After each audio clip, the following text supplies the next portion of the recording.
Topic தான் 1 marks topic தான். இது கண்டினியூ பண்ணலாம்.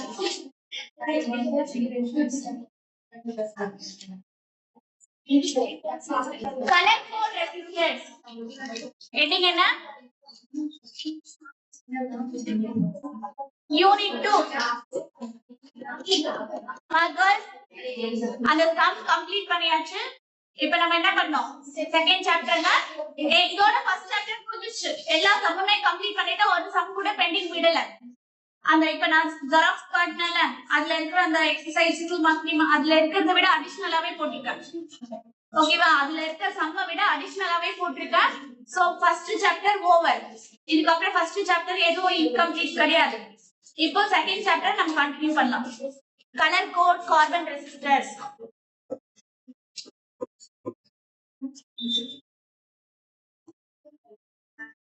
யூனிட் 2 என்ன பவித்ரா? சங்கமித்ரா யூனிட் 2 ஹெட்டிங் என்னமா? லெசன் நேம் என்ன? Current electricity. Siran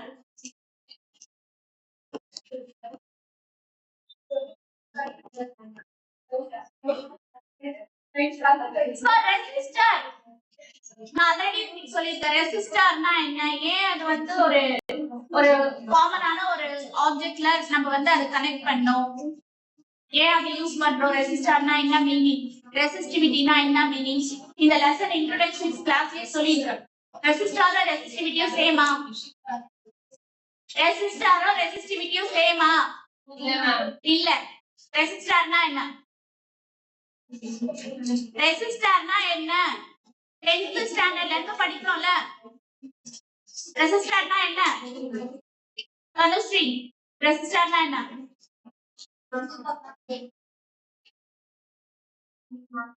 மறந்துச்சு. What's your name? Black sweater. Tanushka. Tanushka. What does mean by resistance? Divyadashini. What is mean by resistor? Rajnasri. Outside la connect பண்றது. இன்னும் எனக்கு சரியான ஆன்சர் வரல. நமக்கு சுபஸ்ரீ ரெசிஸ்டர்னா என்ன?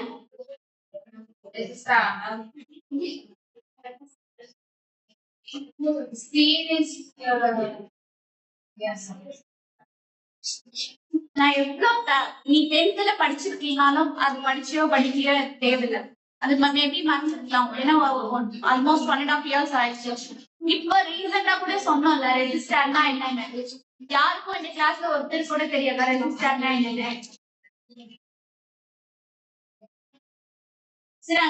Resistor is nothing but opposing the electric current in the circuit. Opposing the electric current. ஒரு ஆப்ஜெக்ட்ல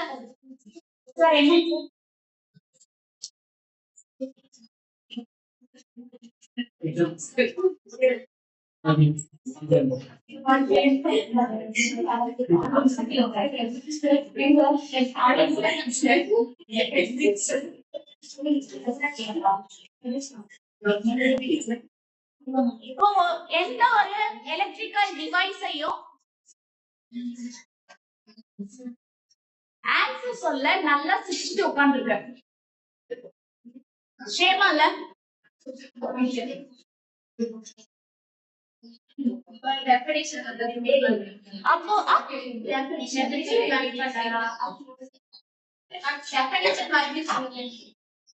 திரும்ப சொல்லணுமா? அப்போசிங் த எலக்ட்ரிக் கரண்ட், ரெசிஸ்ட் த எலக்ட்ரிக் கரண்ட். தடுக்கும். ஒரு சர்க்யூட்ல இவ்ளோ அந்த கேபிள் இவ்வளவுதான் அப்படின்னும் போது இவ்ளோ கரண்ட் தான் அதை அலோ பண்ணும். எக்ஸஸ் அமௌண்ட் ஆஃப் கரண்ட் போனாலும் அது என்ன பண்ணும்? ரெசிஸ்ட் பண்ணும். ரெசிஸ்ட்னா என்ன? தடுக்கும். சரியா? இப்ப எக்ஸஸ் கரண்ட் அதுல போச்சுன்னா என்ன ஆகும்? ஷார்ட் சர்க்யூட் வரும். இல்ல டிவைஸ் வந்து நமக்கு என்ன ஆகும்? டேமேஜ் ஆகும். சரியா? எல்லா எலக்ட்ரிக்கல் எக்யூப்மெண்ட்ஸ்லயும் எஸ்பெஷலி இந்த ஹீட்டிங் எக்யூப்மெண்ட்ஸ் எல்லாத்தையுமே பாத்தீங்கன்னா இந்த ரெசிஸ்டர் மெயினா கனெக்ட் பண்ணிருக்காங்க. சரிங்களா? எக்ஸாம்பிள் வந்து பாத்தீங்கன்னா எல்இடி டிரான்சிஸ்டர்ஸ், சோ அதுக்கப்புறம் டோஸ்டர், மைக்ரோவேவ்ஸ், இது எல்லாத்துலயுமே இந்த ரெசிஸ்டார்ஸ் வந்து கனெக்ட் பண்ணிருப்பாங்க. எக்ஸஸ் அமௌண்ட் ஆஃப் கரண்ட் அதுல போகாது. அதே மாதிரி கரண்ட் ஃப்ளோவை ப்ராப்பர் பண்ணும். சரிங்களா? இப்ப இன்னும் நல்லா உன்னோட டெய்லி லைஃப்ல எக்ஸாம்பிள் கொடுக்கணும்னா, இப்ப ஒரு வாட்டர் ஃப்ளோ இருக்குன்னு நினைச்சுக்கோங்க. இப்ப டேப் வந்து நீ ஸ்லோ பண்ணிக்கிற, ஃபாஸ்டாவும் டேப் வச்சுக்க. உனக்கு வாட்டர் ஃப்ளோ வந்து ஃபாஸ்டா வேணும்னா என்ன பண்ற? டேப் வந்து ஃபுல் ரொட்டேஷன் சொல்றியா? அப்ப வாட்டர் ஃப்ளோ எப்படி இருக்கு? ஃபாஸ்டா இருக்கு. இல்ல எனக்கு வந்து ரொம்ப ஃப்ளோ ஆஃப் வாட்டர் வந்தா எனக்கு வேஸ்டேஜ் தான், எனக்கு இவ்வளவு அமௌண்ட் ஆஃப் வாட்டர் ஃப்ளோ இருந்தா போதும் அப்படின்னும் போது என்ன பண்ற? அதுக்கேற்ற மாதிரி ஒரு மீடியம்ல வச்சிருக்க. கரெக்டா? அப்ப அதுதான் சொல்றது. அந்த மீனிங் தான் ரெசிஸ்டர்ஸ். எவ்வளவு கரண்ட் அது போனமோ அவ்வளவு கரண்ட் அது அலோ பண்ணும். சரிங்களா? இப்போ லைக் ரெகுலேட்டர் எடுத்துக்கோ. உனக்கு வந்து 1ல வைக்கிறோம், 2ல வைக்கிறோம், 3ல வைக்கிறோம். அப்போ எனக்கு 1ல வைக்கும் போது அந்த ஃபேன் வந்து ஸ்லோவா போதும். 2ல இருக்கும் போது கொஞ்சம் அதை விட ஃபாஸ்டா இருக்கு. 3ல போகும்போது அதை விட கொஞ்சம் ஃபாஸ்டா இருக்கு. அப்போ உனக்கு எவ்வளவு ஹேர் சப்ளை வேணுமோ அதுக்கேற்ற மாதிரி நீ ரெகுலேட்டர் வச்சு அட்ஜஸ்ட் பண்ணிக்கிற.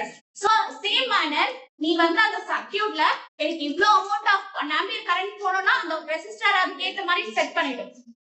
சரிங்களா? அதுதான் ரெசிஸ்டரோட மெயின் ஒர்க். சரிங்களா? அந்த கண்டக்டருக்கு வெளியே இருக்கிறது நம்ம ஒரு எக்ஸ்டர்னலா ஒரு டிவைஸ் மாதிரி கொடுக்கறது இது ரெசிஸ்டர்ங்கிறது. ஆனா ரெசிஸ்டிவிட்டின்றது அந்த மெட்டீரியலே, உள்ள இருக்கிற மெட்டீரியலே ரெசிஸ்ட் பண்ணும். இப்போ வந்து conductor, insulator, semiconductor is not same. உனக்கே தெரியும். எல்லாமே காமன் எலக்ட்ரிசிட்டி கனெக்ட் பண்ணா which can allow to pass through the electricity throughout the எல்லாத்தையும் கண்டக்டர், செமிகண்டக்டர் அண்ட் இன்சுலேட்டர் எல்லாத்தையும் ஈக்குவலா எலக்ட்ரிசிட்டி சப்ளை ஆகுதா? இல்ல. Based on the material change ஆகுதா? அதுதான் ரெசிஸ்டிவிட்டி. மெட்டீரியலை பொறுத்து அது எவ்வளவு கரண்ட் அலோ பண்ணணும்ன்றதுதான் ரெசிஸ்டிவிட்டி. பட் ரெசிஸ்டர் வந்து ஒரு எக்ஸ்டர்னல் டிவைஸா அந்த ஒரு ஆப்ஜெக்ட்க்கு நம்ம வந்து கனெக்ட் பண்றது. மீனிங் புரியுதா? அப்போ resistor is depending on the R நம்ம படிச்சிருக்கோம்ல, என்னது? R is equal to rho L by A. ஞாபகம் இருக்குல்ல? 10th ஸ்டாண்டர்ட்ல படிச்சிருக்கோம்ல. அப்போ அது எதை டிபெண்ட் பண்ணிருக்கோம்? ரெசிஸ்டர், ரெசிஸ்டிவிட்டி, அதனோட length of the conductor and area of cross section இதெல்லாம் டிபெண்ட் பண்ணிருக்கோம். ஆனா ரெசிஸ்டிவிட்டின்றது only depends on the materials ஓட temperature.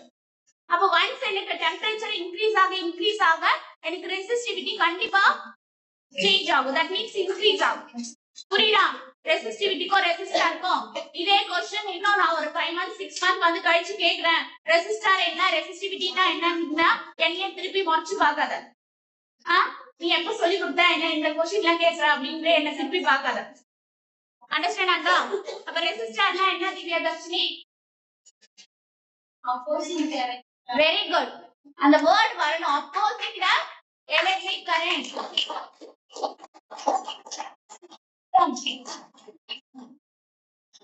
Understand? Resistivity is intrinsic property. Resistivity is another intrinsic property of a material. It depends only on the temperature. Clear? சரி.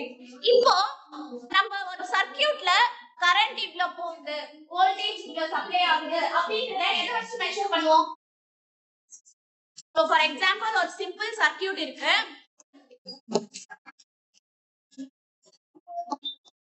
இது ஒரு simple circuit, bulb connect பண்ணிருக்கேன். இதுல இவ்ளோ அமௌண்ட் ஆஃப் கரண்ட் போகுதுன்றதை நான் எப்படி calculate பண்ணலாம்? ஓமீட்டரா? அது பேர் அம்மீட்டர். சரியா? என்னது? அம்மீட்டர். அப்ப சர்க்யூட்ல நான் ஒரு அம்மீட்டர் கனெக்ட் பண்ணா ammeter is nothing but is used to find how much current is flowing through the circuit. சரி, ammeter is used to calculate the amount of current. Amount of current. So A is nothing but another ammeter. இதே volt மீட்டர்னா, suppose circuitல நான் volt metre connect பண்ணிருக்கேன் அப்படினா is used to calculate the potential difference across the conductor. எவ்வளவு potential இருக்குன்றத நான் calculate பண்ணலாம். புரியுதா? அப்ப is used to calculate the potential difference. Understand? கேல்வனோமீட்டர்னு ஒண்ணு யூஸ் பண்ணுவார். அது இப்போ 3rd சாப்டர்ல படிப்போம். கேல்வனோமீட்டர் சரியா? அது எதுக்கு அப்படின்னு பாத்தீங்கன்னா is used to measure the amount of current at the same time direction of the current. At the same time directions of the current. புரியுதா? அப்ப directions including ammeter only is used to calculate the amount of current. Galvanometer is including the directions of current. Understood? Okay. இப்போ இதெல்லாம் எது சொல்றேன்னா இதெல்லாம் ஒரு device இருக்கு calculate பண்ண. ஆனா ரெசிஸ்டரை கால்குலேட் பண்ண என்ன டிவைஸ் யூஸ் பண்ணலாம்? ரெசிஸ்டர் அதுக்கு தான் என்ன யூஸ் பண்றாங்கன்னா இங்க வந்து ஒரு சிம்பிளா இதுக்கு முன்னாடி எல்லாம் வந்து ரெசிஸ்டர்னு எடுத்துட்டா ரொம்ப எக்ஸ்பென்சிவா அதை கால்குலேட் பண்றதுக்கு ரொம்ப வந்து கஷ்டமா இருக்கும். இப்போ வந்து நம்மளுக்கு ஒரு சீப் அண்ட் பெஸ்டா ஒரு காம்பாக்ட் டிஸ்க்ல என்ன பண்றாங்க நம்மளுக்கு அதை டிசைன் பண்ணிருக்காங்க. நான் ஒரு நாள் லேப்ல இருந்ததுன்னா எடுத்துட்டு வந்து காட்டுறேன். சரியா? இப்ப புக் ஓபன் பண்ணியும் அதை காட்டிடுறாங்க. அது எப்படி இருக்கும்னா it's look like tumble shape. Tumble shape தெரியும்ல எப்படி இருக்கும்? இந்த மாதிரி இருக்கும். சரியா? சின்னது, ரொம்ப சின்னது, நம்ம உள்ள கையிலேயே வச்சுக்கலாம். அந்த அளவுக்கு ரொம்ப சின்ன பொருள் தான், ரொம்ப பெருசுலாம் கிடையாது. ஓகே, ரொம்ப சீப் காஸ்ட் கூட ஈவன் 10 rupees 5 rupees கிடைக்கக்கூடிய ஒரு சீப் அண்ட் பெஸ்ட். சரியா? இப்போ அந்த மாதிரி எல்லாம் டிசைன் பண்ணிருக்காங்க. நீ நிறைய மதர் போர்ட்ல பாத்தீங்கன்னா ஈவன் டிரான்சிஸ்டர்லயும் நம்ம பாத்தீங்கன்னா இந்த ரெசிஸ்டர்ஸ் நிறைய கனெக்ட் பண்ணிருக்காங்க. ஓகே, கவனி.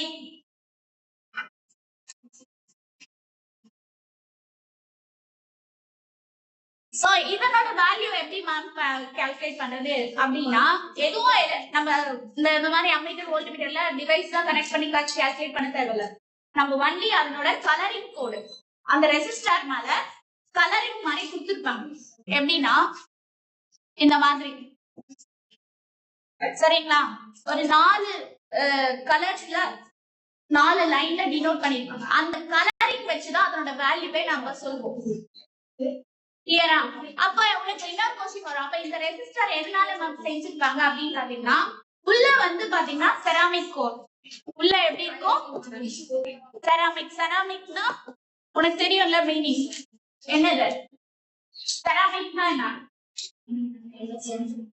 செராமிக் பிளேட்ல பார்த்ததுல என்னது? வீட்ல யூஸ் பண்ணுவாங்க பீங்கான் பிளேட்ல. பீங்கான் தெரியும்ல, அதுதான் ceramic. It's made up of ceramic. So வெளிய வந்து ஒரு தின் லேயர்ல கிறிஸ்டலின் அப்படின்ற ஒரு ஆப்ஜெக்டால அது கோட்டிங் பண்ணிருப்பாங்க. சரிங்களா? அப்போ வெளிய என்ன பண்ணிருக்காங்கன்னா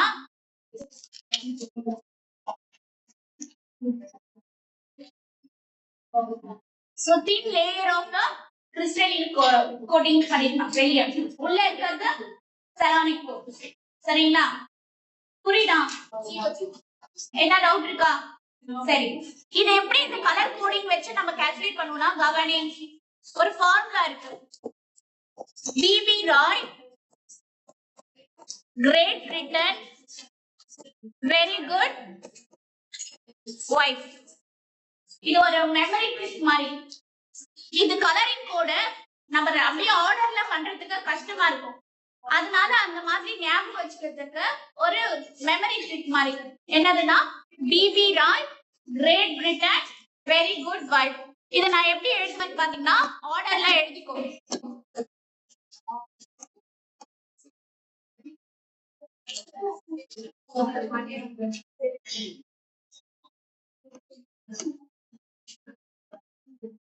So color என்னது? B, Roy, Great Britain, very good, white. So first B stand for black. என்னது? Black.